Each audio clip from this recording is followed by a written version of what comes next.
The old floorboards splintered with a crack that echoed through the abandoned cabin, revealing not rotting wood underneath, but a metal container that would change 3 lives forever. What started as a desperate attempt to escape bankruptcy became the discovery of a fortune that someone had killed to protect 40 years ago. Before we dive into the story, make sure to smash subscribe because tomorrow we have an extra special story for you that will blow your mind. Marcus Bennett stood in the doorway of the dilapidated cabin, his weathered hands gripping the rusted key his late grandmother had pressed into his palm just days before her death. At 42, with graying temples and shoulders that carried the weight of a failing construction business, he looked older than his years. The morning light filtered through the pine trees, casting long shadows across the overgrown path that led to what had once been the family's most cherished retreat. Beside him, his 6-year-old daughter Emma shifted nervously, her green eyes so like her late mother's surveying the wreckage of what had once been the family's summer retreat. She pulled her jacket tighter against the mountain chill, a gesture that reminded Marcus painfully of Sarah. His wife had always been cold in the mountains, always needed that extra layer, that extra moment by the fire. "Dad, are you sure about this?" Emma asked, stepping carefully over a broken threshold. "This place looks like it might collapse if we sneeze too hard."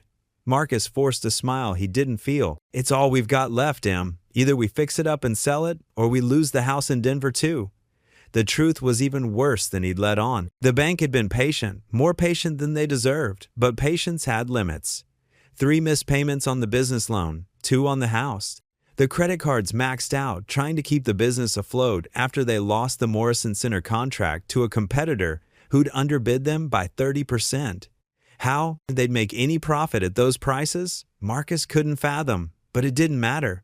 The work was gone, and with it, their lifeline. The cabin sat on 40 acres of Colorado wilderness, tucked into a valley where cell phone signals went to die, and the nearest neighbor lived 8 miles away.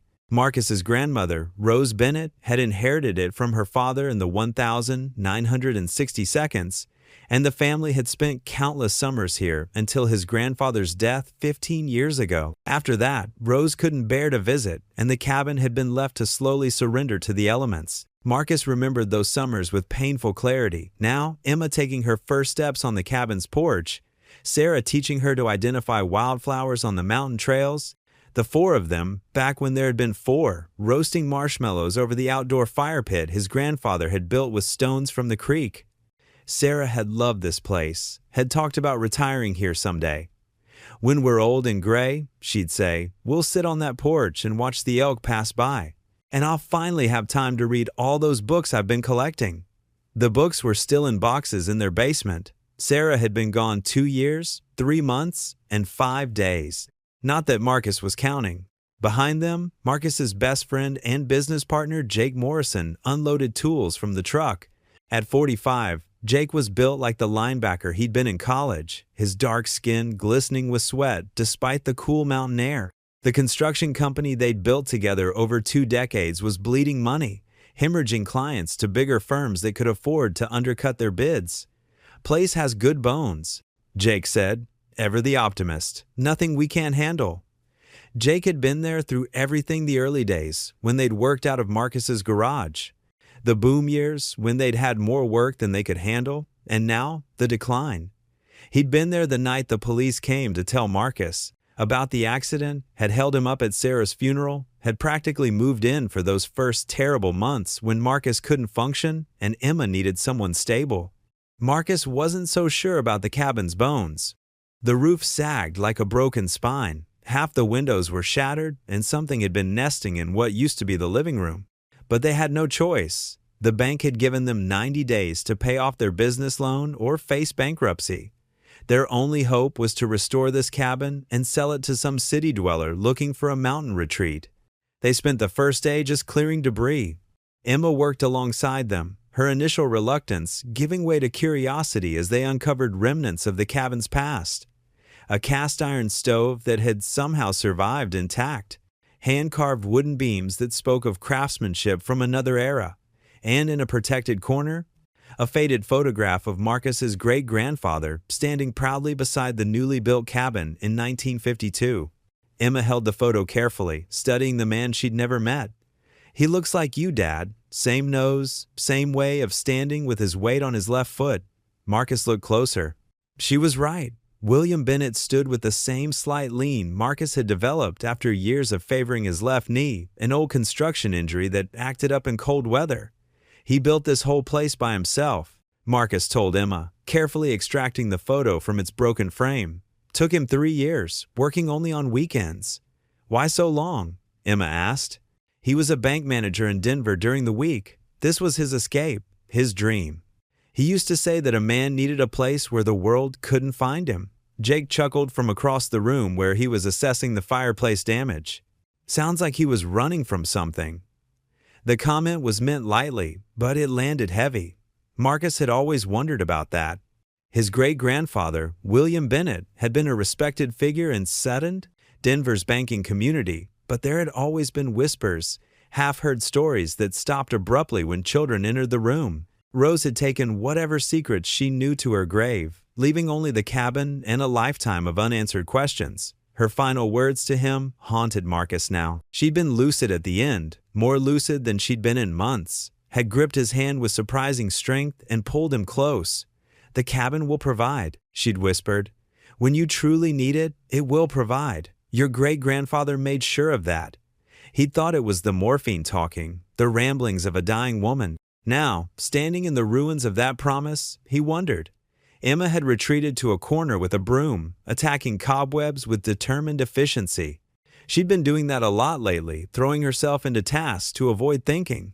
Marcus recognized the behavior because he did the same thing. If you kept moving, kept working, you could almost forget the Sarah-shaped hole in your life. "Remember when Mom tried to convince that raccoon to leave the attic?" Emma said suddenly, not looking at him. She spent 3 hours reading to it from that book about peaceful coexistence with wildlife. Marcus smiled despite himself, and the raccoon fell asleep. She was so proud of that. She said everything just needed the right words, the right tone. Emma's voice cracked slightly. "I miss her, Dad." "Me too, baby. Me too." By the end of the first week, they had cleared most of the debris and begun assessing the real damage. The news wasn't good. The foundation had shifted in several places, creating cracks that ran up the walls like lightning bolts. The plumbing was completely shot, pipes burst from decades of freezing winters. The electrical wiring was a fire hazard waiting to happen, cloth-insulated wires that belonged in a museum, not a home. "We're looking at maybe $40,000 in materials alone," Jake calculated one evening as they sat on the porch, sharing a beer and watching the sunset behind the mountains. Not to mention the time. Marcus rubbed his face, feeling every one of his 42 years. The math was simple and brutal. "We don't have $40,000. We've got maybe $8,000 if we max out the last credit card." "Then we do what we always do," Jake said. "We get creative, salvage what we can, barter for what we can't buy, and work our asses off." It's what they'd always done, from the beginning. Marcus remembered their first real job, renovating Mrs. Chen's kitchen with more enthusiasm than skill, having to redo the tile 3 times before getting it right. She'd been patient with them, had become their first repeat customer, and recommended them to everyone she knew. They'd built the business on reputation and relationships, not flashy advertising or cutting corners. But relationships didn't pay for materials, and reputation didn't satisfy creditors. Emma had been quieter than usual since her mother's death. The car accident that took Sarah had left both father and daughter adrift, going through the motions of daily life without really living. This project, Marcus hoped, might give them both something to focus on besides their grief. The accident had been nobody's fault and everybody's fault. A patch of black ice, a turn taken too fast by the other driver, Sarah, on her way home from her shift at the hospital where she worked as a pediatric nurse. The other driver had survived a teenager who'd been speeding to get home before curfew. Marcus didn't blame the kid. Sarah wouldn't have wanted that. But sometimes, in the dark hours before dawn, he wondered how different life would be if she'd left the hospital 5 minutes earlier or later. "I found something weird today," Emma announced one morning during their second week. She led them to a small room off the kitchen that had probably been a pantry. "Look at the floor here." Where she pointed, the floorboards formed a subtle but distinct pattern, different from the rest of the cabin. The wood was newer, the craftsmanship less refined than the original construction. But it wasn't just different, it was deliberately different, as if someone had wanted it to be noticed eventually, probably repaired after water damage, Jake suggested, but Marcus knelt for a closer look. No, look at the edges. Someone cut through the original floor and replaced this section. And these nails, he pointed to the fasteners, these are from the 1,970 maybe early 80 Grandpa would have been alive then. I wonder why he never mentioned doing repairs. His grandfather had been meticulous about the cabin, keeping detailed records of every improvement, every repair. Marcus had found the ledger in the debris, pages and pages of careful notes about replaced shingles and repaired steps, but nothing about replacing a section of floor in the pantry. They had too much other work to investigate further, but Marcus found his thoughts returning to that odd patch of flooring. There was something deliberate about it, something that nagged at the back of his mind like a half-remembered dream. The restoration progressed slowly. They worked from sunrise to sunset, Emma dividing her time between helping and studying for her junior year classes. She'd insisted on doing her schoolwork independently while they were at the cabin, not wanting to fall behind. Marcus watched her sometimes when she didn't know he was looking, saw Sarah in the way she chewed her pencil when concentrating, in the way she hummed tunelessly while reading. The resemblance was a comfort and a knife blade, all at once. "You don't have to be here," he told her one evening as she struggled with calculus by lantern light. "You could stay with the Johnsons until school starts." Emma looked up, and the expression on her face was pure Sarah, that mix of stubbornness and love that had always defeated his arguments. "We're a team, Dad. Mom always said that. Teams stick together." Jake's cousin, a plumber who owed him several favors from an incident involving a flooded basement and an alibied poker game, agreed to help with the plumbing in exchange for Jake's help on a future project. An electrician from their network of construction contacts gave them a discount in exchange for Marcus building custom cabinets for his kitchen. Slowly, painfully, the cabin began to resurrect itself. The work was hard, but satisfying in a way their recent projects hadn't been. There was something about bringing a family property back to life, about touching the same beams his great-grandfather had shaped, that connected Marcus to something larger than himself. He found himself talking to William as he worked, asking questions that would never be answered. "Why here?" he'd mutter, wrestling with a particularly stubborn beam. "Why build so far from everything? What were you looking for out here?"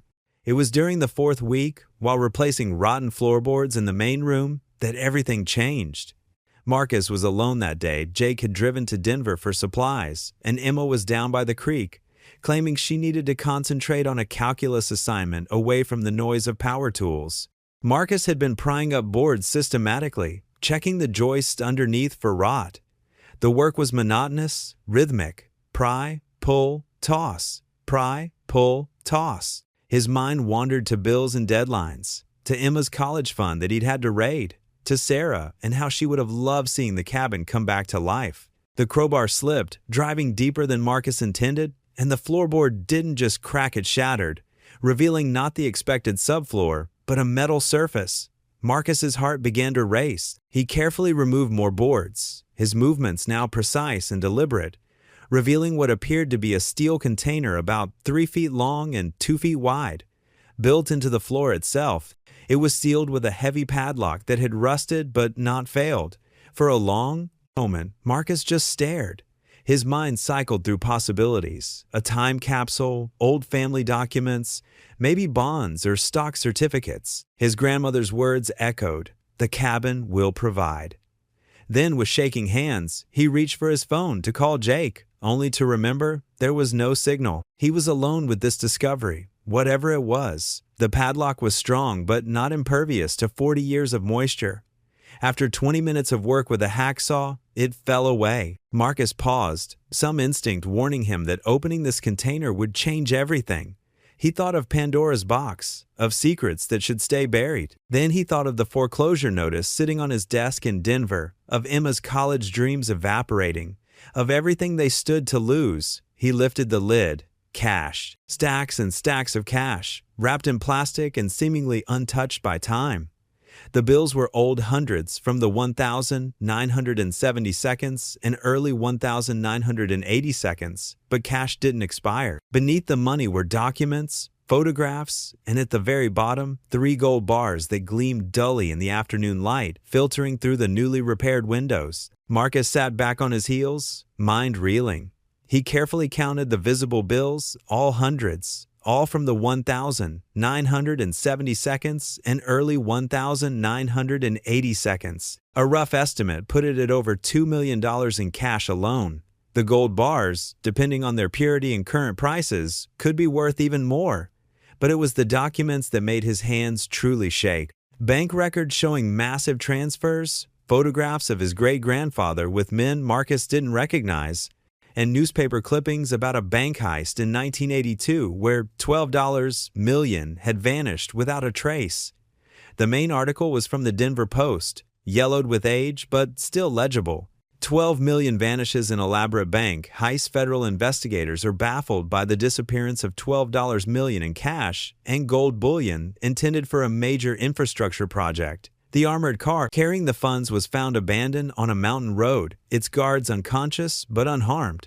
This appears to be an inside job of the highest order, said Special Agent Patricia Morse. Someone with intimate knowledge of our security procedures orchestrated this theft. First Colorado Bank Vice President William Bennett, who helped coordinate the transfer, could not be reached for comment at his mountain cabin. "No," Marcus whispered. "No, this can't be right." But the evidence was overwhelming. His great-grandfather, the respected bank manager, had been involved in one of the largest unsolved bank thefts in Colorado history. The cabin hadn't been a weekend retreat, it had been a hiding place. His hands shaking, Marcus delved deeper into the documents. There were detailed plans, handwritten notes in his great-grandfather's distinctive script, photographs of the armored car route. Everything pointed to an elaborate inside job, planned over months, if not years. Marcus heard footsteps on the porch and quickly closed the container, pulling a tarp over the exposed section of floor. Emma entered, calculus textbook in hand, her face flushed from the walk up from the creek. "Dad, you okay? You look like you've seen a ghost." "Just tired," he managed. "How's the studying going?" She shrugged, but her eyes narrowed slightly. Emma had always been too perceptive, too quick to notice when something was off. She'd gotten that from her mother. Sarah had always known when he was keeping something from her, could read his moods like a map. "Fine," Jake called from the road. "He'll be here in about an hour with the supplies." She paused, studying his face. "Dad, what's under the tarp?" "Rot damage," Marcus said quickly. "Worse than I thought. We'll need to replace more of the subfloor." Emma didn't look convinced, but she didn't push. After she went to her room, they'd managed to make one bedroom livable in the past weeks. Marcus returned to the container. He needed to understand what he'd found before deciding what to do about it. The documents painted a picture that shattered everything Marcus thought he knew about his family. William Bennett hadn't just worked at First Colorado Bank, he'd been a senior vice president with access to the highest security vaults. In 1982, he'd been part of a team overseeing the transfer of $12 million in cash and gold, payment for a massive federal construction project. The money never made it to its destination. The armored car was found abandoned, its guards unconscious but unharmed, claiming they remembered nothing after stopping for a staged accident. The investigation had focused on the guards and the armored car company, but no one had seriously suspected the respectable bank executive who'd helped plan the route. According to handwritten notes in his great-grandfather's careful script, it had been almost perfect. He'd had inside help the photograph showed him with 2 other men Marcus didn't recognize. They'd split the money 3 ways, agreeing to wait 10 years before touching it, but something had gone wrong. A newspaper clipping from 1983 reported that William Bennett had died of a heart attack at his cabin, his body found by his son Marcus's grandfather during a family visit. Another clipping from 1985 mentioned that one of the men in the photographs had died in a car accident. The third man, according to a note in the margins, had disappeared entirely. Marcus understood now why his grandfather had never returned to the cabin after finding his father's body. He must have suspected something, might have even found some evidence, but had chosen to let sleeping dogs lie. And Rose, Marcus's grandmother, had kept the secret, passing the cabin to Marcus just before her death with only the cryptic words, "Some things are better left buried, but if you ever truly need it, the cabin will provide." She had known, All these years, she had known what was hidden here. "Dad?" Jake's voice from outside made Marcus jump. "You in there? I could use some help unloading." Marcus quickly closed the container and replaced enough floorboards to hide it, his mind racing. What was he supposed to do with this discovery? The money was stolen, but everyone involved was dead. The statute of limitations had long passed for the theft itself, but possession of stolen money was still a crime. And yet, he desperately needed this money. Not all of it, just enough to save his business, his house, Emma's future. The rationalization came easily, too easily. Who would it hurt? The bank had been paid by insurance.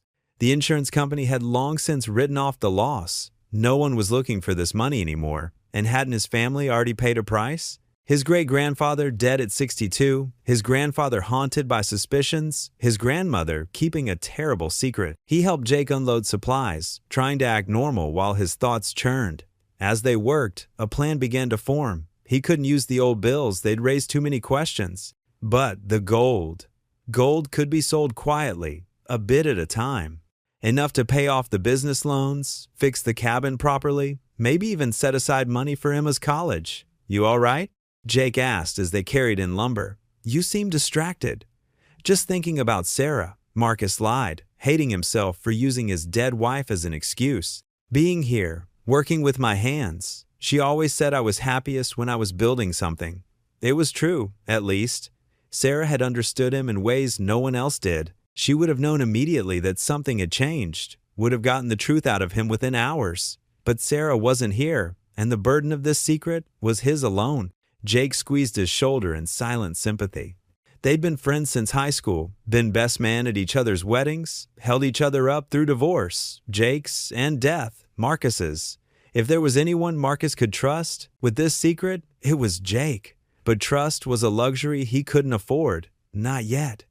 That night, as Emma slept and Jake snored in his sleeping bag in the main room, Marcus lay awake planning. He'd need to research gold buyers, figure out how to sell it without raising suspicions.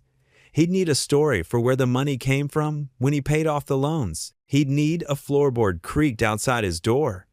Marcus froze, listening. Another creak, deliberate and careful. Someone was trying to move quietly through the cabin. He slipped out of bed, grabbing the hammer from his tool belt. The door to his room was slightly ajar, and through the gap, he could see a shadow moving in the moonlight from the windows they'd repaired. The shadow stopped at the spot where Marcus had found the container. Heart pounding, Marcus pushed the door open. "Who's there?" The figure spun around, and Marcus found himself facing a man in his 60s, thin and weathered, with eyes that glittered dangerously in the darkness. He held a gun, pointed directly at Marcus's chest. "Well," the stranger said, his voice gravelly and tinged with frustration, "I was hoping to do this quietly, but I suppose, after 40 years, what's a little more complication?" "Who are you?" Marcus demanded, though he was already afraid he knew. "Name's Robert Carson. I believe your great-grandfather and I were business partners, once upon a time. I've come for my share." The man moved into the moonlight, and Marcus could see him more clearly. Prison tattoos covered his arms, and his face had the hard look of someone who'd spent decades looking over his shoulder. This was what 40 years of running looked like. Jake stirred in the main room. "Marcus, what's going on?" "Tell your friend to go back to sleep," Carson said quietly. "No need for anyone else to get involved in old family business." "It's okay, Jake," Marcus called, never taking his eyes off the gun, just checking something. "Go back to sleep." There was a pause, then the sound of Jake settling back into his sleeping bag. Marcus knew his friend well enough to know he'd be alert now, listening, ready. "Smart man," Carson said. "Now, let's discuss this civilized-like. Your great-grandpa, my partner Tommy Nash, and I had an agreement, equal shares. Billy got greedy, tried to cut us out. Tommy died for it, that weren't no accident. I had to disappear, start a new life, always looking over my shoulder. That was 40 years ago," Marcus said. "Whatever happened? What happened is your family's been sitting on my money for 4 decades, while I've been living like a rat, afraid to show my face. Afraid Billy's connections would find me, but Billy's long dead, ain't he? And word gets around. Heard his granddaughter died, left the cabin to her grandson, figured it was time to collect what's mine." Carson moved closer, the gun steady. "I've been watching you for 2 weeks, waiting for the right moment.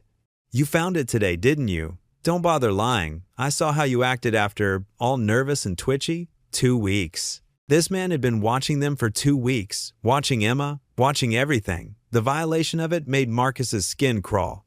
"Look," he said carefully, "I only found it today. I haven't touched anything. We can work this out." Carson laughed, a harsh sound in the darkness. "Work it out? Boy, your great-grandpa killed my partner and stole our shares. Only thing to work out is how this ends. See, I'm tired of running, tired of hiding. I want what's mine, and then I want to disappear for good. Question is whether you and yours disappear too." "Dad?" Emma's voice from her doorway made both men turn. She stood there in her pajamas, eyes wide with fear, looking so young, so much like Sarah in that moment that Marcus's heart broke. "Get back in your room," Marcus ordered, but Carson had already shifted the gun to point at her. Well, this complicates things. Pretty girl, looks like her grandma. I remember Rose from the bank. Billy was sweet on her, part of why he wanted the whole score for himself. "Leave her alone," Marcus growled, stepping between Carson and Emma. "This is between you and me." "Nothing personal, kid," Carson said to Emma, though he kept the gun trained on her. "Just business that should have been settled before you were born." Marcus could see Emma's mind working, see her trying to process what was happening. She was smart, too smart. She was already putting pieces together, the hidden money, this man's claim, the gun pointed at her. That's when Jake made his move. Marcus's friend had crept up behind Carson while the old man was distracted by Emma. The tackle was perfect, years of football training paying off as Jake drove Carson to the ground. The gun went off, the sound deafening in the enclosed space, and Marcus heard Emma scream. In the chaos that followed Jake and Carson wrestling for the gun, Marcus rushing to help Emma did something that would have made her mother proud. She grabbed Marcus's cell phone and ran outside, far enough to get a single bar of signal, and called 911. "My name is Emma Bennett," Marcus heard her say, her voice remarkably calm. "We're at the old Bennett cabin on Forest Service Road 47. A man with a gun is threatening my father. He fired a shot. Please hurry." By the time the police arrived, Jake had subdued Carson, though not without cost. The old man had gotten in a lucky punch that left Jake with a black eye and a split lip. The bullet had gone into the ceiling, harming nothing but old wood. Carson, faced with arrest, began talking immediately, seeming almost relieved to finally tell the story he'd kept for 40 years. He confirmed what the documents suggested. The three men had planned the heist together, but William Bennett had gotten greedy. He'd murdered Tommy Nash, made it look like an accident, and hidden all the money at the cabin. "Should have known Billy had a bad ticker," Carson said as they led him away in handcuffs. The stress of what he'd done must have got to him. Dead barely a year later, all that money, and he never got to spend a dime. "Guilt's a poison," one of the officers commented. "Eats you up from inside." The investigation that followed turned Marcus's life inside out.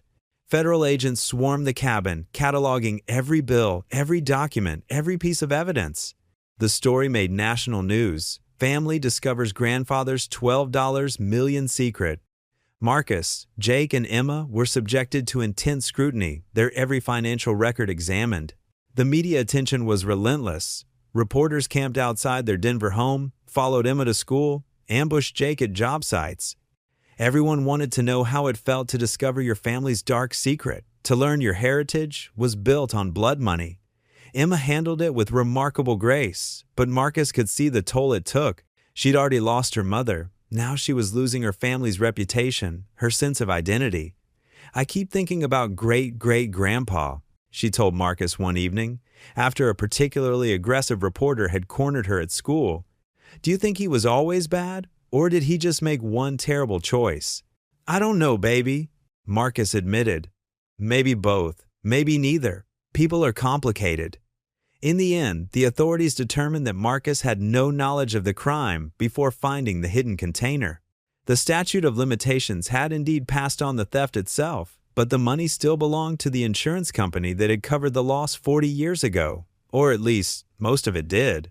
The lead FBI agent, a woman named Patricia Chen, pulled Marcus aside after one of his many interviews. Off the record, She said, "We've accounted for approximately $10.8 million in cash and gold. The insurance records from 1982 are a bit fuzzy on exact amounts. Inflation, you understand, and 40-year-old paperwork isn't always perfectly preserved." Marcus understood. Someone, probably his great-grandfather, in those final months had spent or hidden elsewhere about $1.2 million, money that no one was actively looking for anymore. "Your grandmother was a smart woman," Agent Chen continued. "She left you some property in Denver, correct? Some old investment properties she'd held for decades?" Marcus nodded slowly. Rose had left him 3 small rental properties, buildings he'd never paid much attention to because they were in trust until her death. He'd assumed they were modest investments, nothing special. "Funny thing about real estate purchased in the early 1982s with cash," Chen said. "Very hard to trace the source of funds after so many years. Your grandmother was quite the investor, it seems." After she left, Marcus sat on the cabin's repaired porch, watching Emma help Jake sand the new deck railing.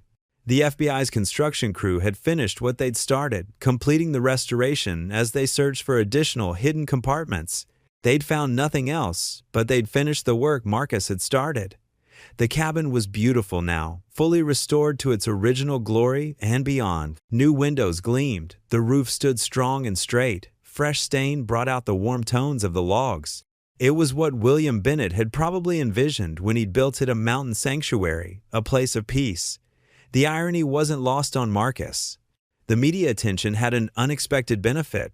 Marcus's construction company was flooded with calls from people curious about the firm that had discovered the hidden fortune. Jake had fielded the inquiries brilliantly, turning curiosity into contracts. They'd have enough work to keep busy for the next 2 years. You know what's funny? Emma said during dinner that night, their first meal in the fully restored cabin, "Great-great-grandpa spent all that time planning the perfect crime, hiding the money, keeping it secret. And in the end, it saved us anyway, just not how he planned." "How, do you figure?" Jake asked, helping himself to more of the stew Marcus had made. "Well, if we hadn't been desperate to fix up the cabin, we never would have found the money. And if we hadn't found it, that Carson guy might have snuck in while we were gone, taken it, and disappeared. Instead, he's in jail. The insurance company got most of their money back, and we got enough publicity to save the business." Marcus smiled at his daughter's optimism. She didn't know about the rental properties, about the money that had already been laundered into legitimate assets decades ago. That was a secret he'd keep, using the rental income to ensure Emma could attend any college she chose. "Plus," Emma continued, "we got to keep the cabin, and it looks amazing now." She was right. The FBI's construction crew had done excellent work. The cabin stood proud and solid again, a testament to both its original builder and its restorers.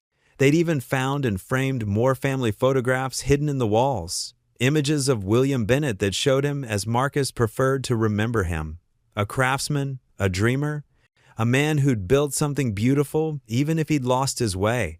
That night was the first really cold one of the fall, and they sat around the restored fireplace, Jake telling embarrassing stories about Marcus from high school while Emma laughed and demanded more details. The warmth filled the cabin, chasing away shadows both old and new. "Remember when you tried to impress Melissa Crawford by doing a backflip off the high dive?" Jake was saying. "And you landed flat on your back?" The entire pool went silent, Marcus groaned. "I thought I died." "You turned the most amazing shade of red," Jake continued. "Like a full-body sunburn," Emma giggled. "Did Melissa notice?" "Oh, she noticed," Marcus said. "She dated Jake instead. For about a week," Jake added, "until she realized I couldn't help her with algebra. It felt good to laugh, to be normal for a moment, to be just a family sharing stories by a fire, not the people at the center of a 40-year-old scandal." Carson had been sentenced to 15 years at his age, likely a life sentence. During the trial, more details had emerged about William Bennett's final year. He'd been consumed by guilt, according to Carson's testimony, paranoid and unable to enjoy his ill-gotten gains. He'd written letters to his family that he never sent, all destroyed except for one that Carson had intercepted, in which William confessed his crimes and begged forgiveness. Marcus had asked for a copy of that letter. He kept it in his desk drawer now, still sealed. Someday he'd read it. Not yet. Dad, Emma said as the fire burned low. What are we going to do with the cabin now? Keep it? Sell it? Marcus looked around the room, at the walls that had sheltered 4 generations of Bennetts, that had hidden terrible secrets and offered second chances.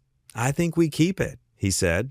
Some things are worth holding on to despite their history, or maybe because of it. Jake raised his beer. To the cabin, then. And to family secrets that save you instead of destroying you. They clinked bottles and mugs, the sound ringing through the restored space. Outside, the first snow of the season began to fall, blanketing the mountains in fresh white that covered old tracks and made everything new. The restoration was complete, but the real work, the work of rebuilding trust, of moving forward, of creating new memories to overlay the old that would take years, Marcus was ready for it. He had his daughter, his best friend, his business, and a cabin in the mountains that had taught him that sometimes the worst family secrets could lead to unexpected redemption. What started as a desperate attempt to salvage a failing business had uncovered a fortune in hidden money, yes, but more importantly, it had revealed the true treasures. The bonds of family and friendship that no amount of gold could buy. The resilience that comes from facing hard truths. And the understanding that even the darkest secrets lose their power when brought into the light. The cabin stood solid and renewed against the winter storm, its windows glowing warmly, a beacon of hope for anyone who'd ever believed their story was over, only to discover it was just beginning a new chapter. Inside, 3 people who'd arrived, broken and desperate, had found something worth more than $12 million. They'd found their way home, but the story wasn't quite over.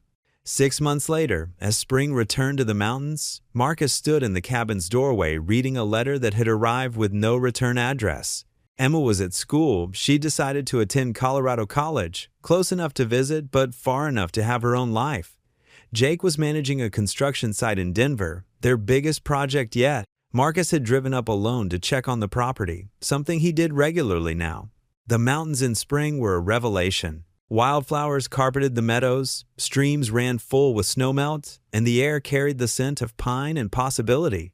Sarah would have loved it. He could almost hear her exclaiming over each new bloom, insisting they hike every trail to see what was around the next bend. The letter was handwritten on expensive stationery. Mr. Bennett, I knew your great-grandfather well. We served together in Korea before he became respectable. Billy saved my life twice over there, which is why I helped him when he asked, and why I kept my silence all these years. I'm dying now, cancer, the doctors say, and I wanted you to know the truth. The bank theft wasn't Billy's idea. He was recruited by powerful men who used his position and then planned to eliminate him once the job was done. Tommy Nash and Robert Carson weren't his partners. They were his handlers, assigned to watch him and kill him when the time came. But Billy was smarter than they knew. He turned the tables, kept the money, and protected his family the only way he could, by letting everyone believe he was the mastermind. The stress of maintaining that lie killed him, but it kept his family safe. There's more money. Billy told me where, in case his family ever truly needed it. Look where the first Bennett laid the cornerstone. Not all treasures are buried in the ground. A friend, Marcus, read the letter 3 times, then burned it in the fireplace. He'd learned that some secrets were better left as ashes, but that afternoon he found himself examining the cabin's foundation, looking for the cornerstone his great-great-grandfather would have laid in 1952. He found it in the northeast corner, partially hidden by decades of growth. Carved into the stone was WB 1952, and below that, barely visible, a small symbol that looked like a tree. Marcus traced it with his finger, feeling a slight depression. When he pressed, the symbol sank into the stone with a soft click. Nothing happened for a moment. Then a section of the foundation swung inward, revealing a narrow space behind. Inside was a metal box, smaller than the one under the floorboards, but obviously placed with the same care. This time, Marcus didn't hesitate. He opened the box to find not money, but documents, deeds to mining claims throughout Colorado, all properly filed and registered in the 1,950 seconds under various names. A note in William Bennett's handwriting explained, "Bought with honest money before the trouble, saved for the family's future. Some legacies are worth preserving."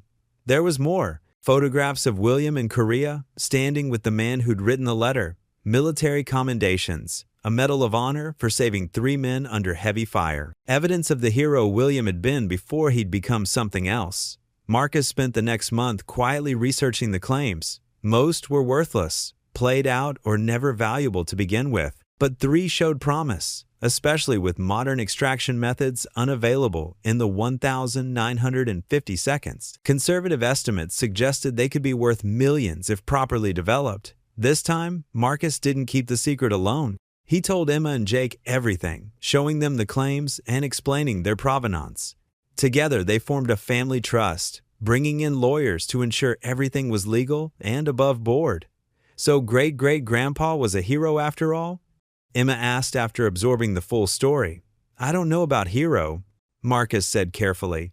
He was a man who got in over his head, made terrible choices, but tried to protect his family. He was complicated. Aren't we all? Jake observed. They decided to develop one of the mining claims, using the proceeds to establish a foundation for families affected by white-collar crime.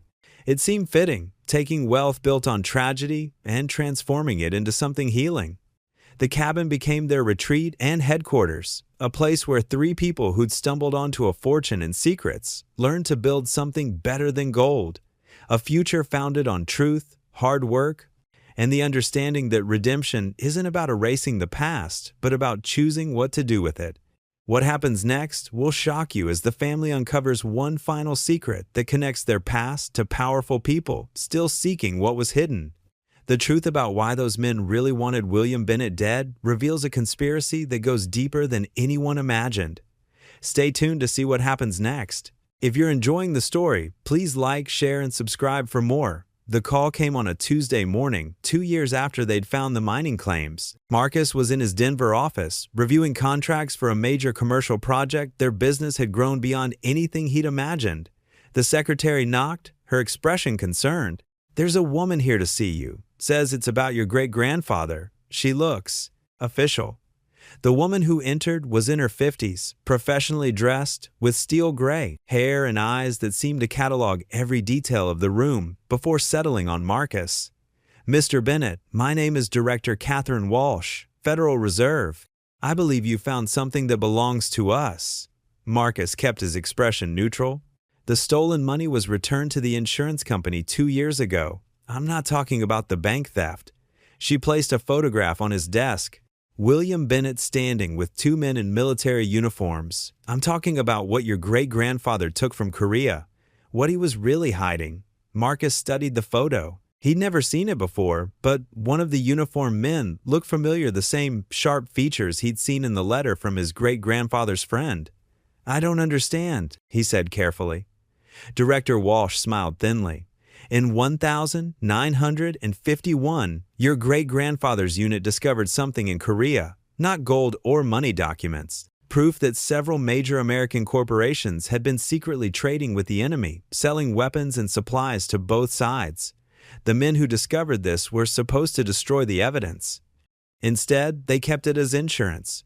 She leaned forward, her intensity palpable. Those documents would still be explosive today. Some of those corporations became pillars of American industry. The families involved are now senators, cabinet members, Supreme Court justices. They've been looking for this evidence for 70 years. And you think my great-grandfather had these documents? We know he did. Just as we know that the bank theft was orchestrated to silence him when he threatened to expose the truth. Carson and Nash weren't bank robbers. They were cleanup men, hired to retrieve the documents and eliminate your great-grandfather. Marcus felt the blood drain from his face. Everything he thought he knew was shifting again, like looking at a familiar picture from a different angle and seeing an entirely different image. But he was too smart, Walsh continued. He hid the documents, probably in the same place he hid the money. When he died before revealing the location, everyone assumed they were lost forever until you started renovating that cabin. We found nothing but money and gold, Marcus said. The FBI searched every inch. The FBI was looking for hidden currency, not 70-year-old papers. Did you find anything else? Any containers, packages, anything that seemed unimportant? Marcus thought back to the original discovery. There had been something else in the container, Beneath the gold bars, a leather portfolio he'd barely glanced at, assuming it contained more bank documents. The FBI had taken it along with everything else. Or had they? There was a leather case, he admitted, but the FBI has it now. Walsh shook her head. We've reviewed everything the FBI cataloged. Either the documents weren't there, or, she paused meaningfully, someone removed them before the authorities arrived. The implication hung in the air. Marcus stood abruptly. I think you should leave. Mr. Bennett, these documents represent a clear and present danger to national security. People have killed for them, will kill for them. If you have them, I don't, then someone does. And when the families involved learn about your discovery, they'll come looking. We can protect you, but only if you cooperate. After she left, Marcus immediately called Jake and Emma. They met at the cabin that evening, the place that had become their sanctuary and strategic headquarters. She's suggesting I kept something from the FBI, Marcus explained, but I didn't. I saw the leather case, but I never opened it. Wait, Emma said suddenly. Remember the first night, before the FBI came? You had me photograph everything for insurance purposes, in case they tried to claim we'd kept anything. Marcus's heart leaped. Emma retrieved her laptop, scrolling through hundreds of images from that chaotic night. They're shots of the leather portfolio, and in one image, it had fallen open slightly, revealing yellowed papers covered in official stamps. Can you enhance it? Jake asked. Emma zoomed in. The text was mostly illegible, but they could make out official military letterhead and what looked like lists of companies. Standard Industries, American Steel Corp, dozens of names. Some Marcus recognized as current Fortune 500 companies. My God! Marcus breathed. It was real. But if the FBI has this, Jake said, why is Walsh looking for it? Emma was typing rapidly.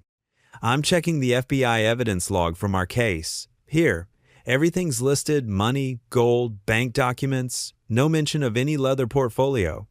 They sat in stunned silence. Someone had removed the portfolio between Marcus's discovery and the FBI's arrival. But who? And where was it now? There's something else, Emma said quietly.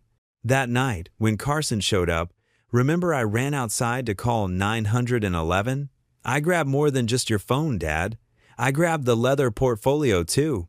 I didn't know what it was, but I figured anything you'd hidden under a tarp must be important. I stuffed it in the old root cellar where great-grandma used to store preserves. Marcus stared at his daughter. You've had it this whole time? I forgot about it in all the chaos. It's probably still there, unless the FBI found it. But they were focused on the cabin, not the outbuildings. The answer came at 3 a.m. when Marcus was awakened by Rusty Emma's golden retriever, named for his predecessor who'd passed the previous year barking furiously. Through the window, Marcus saw shadows moving around the cabin's perimeter. Emma, Jake, wake up, he whispered, grateful they'd all stayed at the cabin. We have company. They gathered in the main room, lights off, watching as at least 4 figures systematically searched the property. These weren't random thieves. They moved with military precision, using night vision equipment and maintaining perfect silence. The root cellar, Emma whispered suddenly. They're heading for the root cellar. Before Marcus could stop her, Emma had slipped out the back door, Rusty at her heels. Jake and Marcus watched helplessly as she vanished into the darkness. The intruders were getting closer to the root cellar, their search pattern methodical and thorough. Marcus made a decision. Get ready to run, he told Jake, then flipped on all the exterior lights at once. The sudden illumination caught the intruders off guard. Marcus got a good look at them, professional operators in tactical gear, definitely not common criminals. Federal agents, one shouted. Nobody move. But these weren't feds. Marcus had dealt with enough federal agents to recognize the real thing. These men were private contractors, corporate mercenaries. Where are the documents? The lead operator approached the porch, weapon raised. We know you have them. I don't know what you're talking about, Marcus said, buying time, praying Emma had reached the root cellar.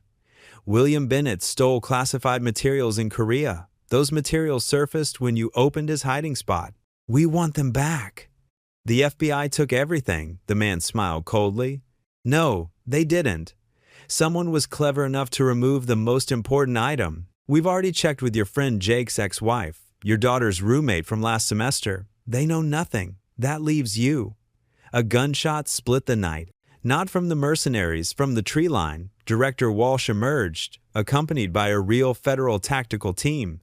"Stand down," she commanded. "Federal agents." What followed was chaos. The mercenaries scattered, a brief firefight erupted, and when the dust settled, 2 contractors were in custody while the others had melted into the forest. "I told you they'd come," Walsh said to Marcus. "You're lucky we were monitoring." "You used us as bait," Jake accused. "We protected you while drawing out the people who've been hunting these documents for decades." She turned to Marcus. "Now, where's the portfolio?" "Dad!" Emma emerged from the darkness, muddy but triumphant, carrying a leather portfolio. "I found it." Everyone turned to stare. Emma looked confused by the attention. "What?" she said. "I remembered seeing Grandma Rose hide something in the old root cellar when I was little. She said it was insurance. I figured it was worth checking." Walsh reached for the portfolio, but Marcus stepped between them. "No," he said. "Not until you explain everything, the real truth this time." Walsh hesitated, then nodded. "Inside. This will take a while." They gathered around the restored dining table, the portfolio unopened between them.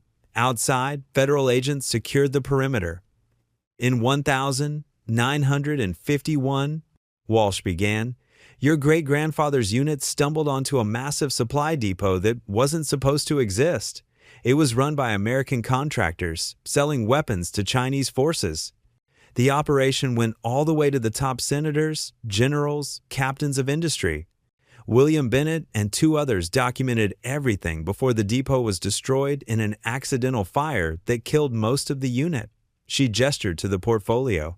"Those documents don't just implicate dead men. They show a pattern of war profiteering that continued through Vietnam, Iraq, Afghanistan. The same families, the same companies, generation after generation. That's why they've never stopped looking." "And the bank theft?" Marcus asked. "A setup from the start. They knew William had the documents, but not where. The theft was designed to get him federal attention, force him to run, make mistakes. Instead, he hid everything and kept quiet, probably planning to release it all eventually. His death wasn't a heart attack," Emma said quietly. "You're saying they killed him, most likely, but he'd already hidden the evidence. Your grandmother knew something, that's why she moved the portfolio from the cabin to the root cellar.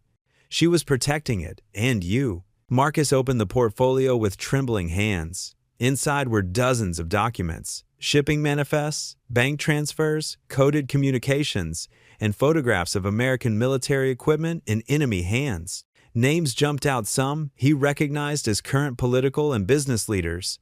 "This is dynamite," Jake whistled. "These families basically own half of Washington." "Which is why," Walsh said, "we need to handle this very carefully. Going public would cause a crisis that could destabilize the entire government. But we can use this to quietly clean house, force retirements, end dynasties of corruption. Or," Emma said firmly, "we could do what great-great-grandpa wanted, tell the truth." The room fell silent. Marcus looked at his daughter, 21 now, fierce and uncompromising like her mother had been. "The FBI could classify this forever," Emma continued. "These families would face no real consequences. They'd just be more careful next time." "You don't understand the ramifications," Walsh began. "I understand that my great-great-grandfather died for this truth, that my family spent 40 years living with the consequences of his choice.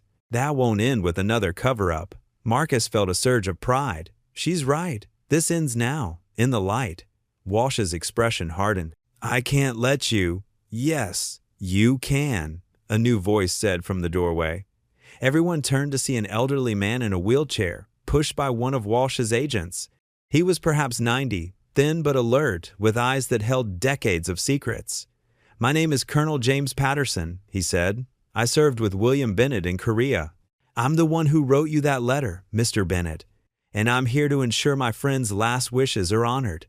He produced a thick envelope from his jacket.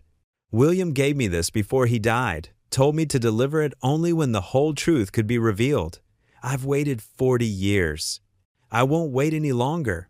Inside the envelope was William Bennett's full confession, detailing not just what he'd discovered, but why he'd made his choices. He named names, provided proof, and explained how the bank theft had been orchestrated to silence him. But most importantly, he revealed the location of one final piece of evidence. He made copies, Patterson explained, distributed them to 5 trusted friends. I'm the last one alive, but the others established a dead man's switch. If anything happened to them, the documents would be released automatically. That system is still in place, still waiting. Director Walsh, you have exactly 72 hours to arrest everyone implicated in these papers, or they go public worldwide. Walsh's face had gone pale. You can't be serious. Some of these people are criminals who've profited from war for 70 years, Patterson finished. William died believing justice would eventually come. Don't make him a liar. The next 72 hours changed America. High-profile arrests, emergency congressional sessions, and resignations at the highest levels of government and industry dominated the news. The story of William Bennett, war hero, bank thief, and ultimately whistleblower, captivated the nation.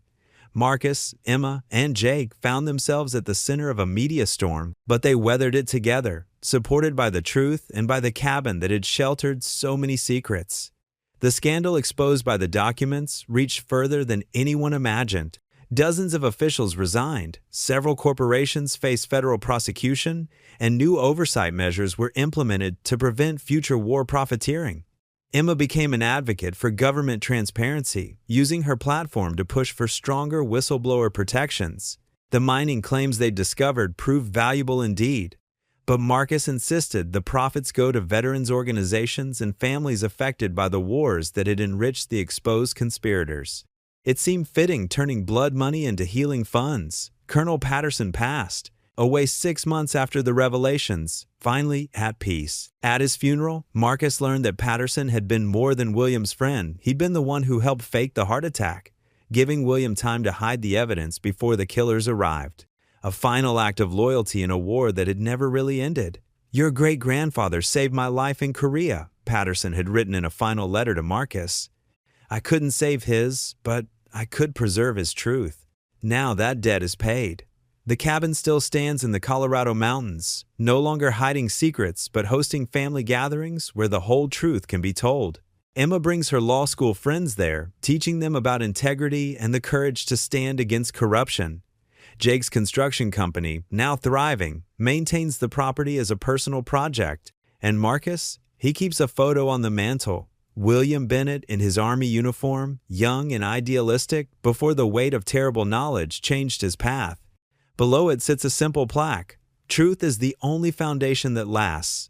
The Bennetts had learned that lesson the hard way, through decades of secrets and lies, theft and redemption. But in the end, they'd proven that even the darkest family history could be transformed into a legacy of light.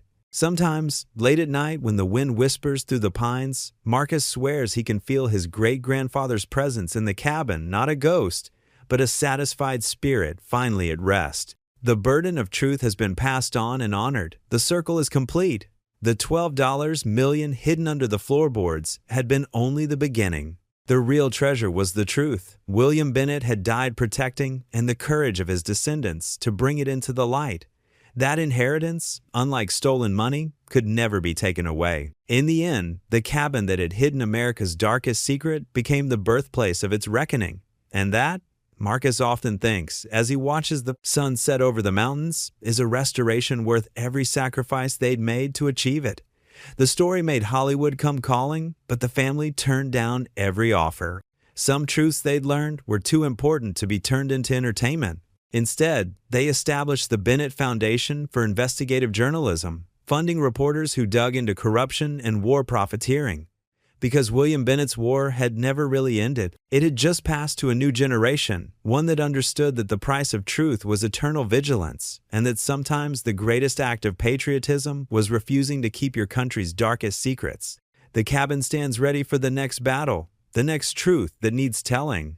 And somewhere, Marcus is certain William Bennett is finally at peace, knowing that his family finished what he started, not with violence or theft, but with the simple, revolutionary act of telling the truth. That's the real secret hidden under the floorboards of that old cabin, that ordinary people faced with extraordinary corruption can choose to be extraordinary themselves. And that choice, more than any amount of money, is the true treasure worth finding. Thanks for joining us on this incredible journey of family secrets, hidden treasures, and the power of truth. Remember to hit that subscribe button and click on one of the 2 amazing stories on your screen right now. You won't want to miss what happens next.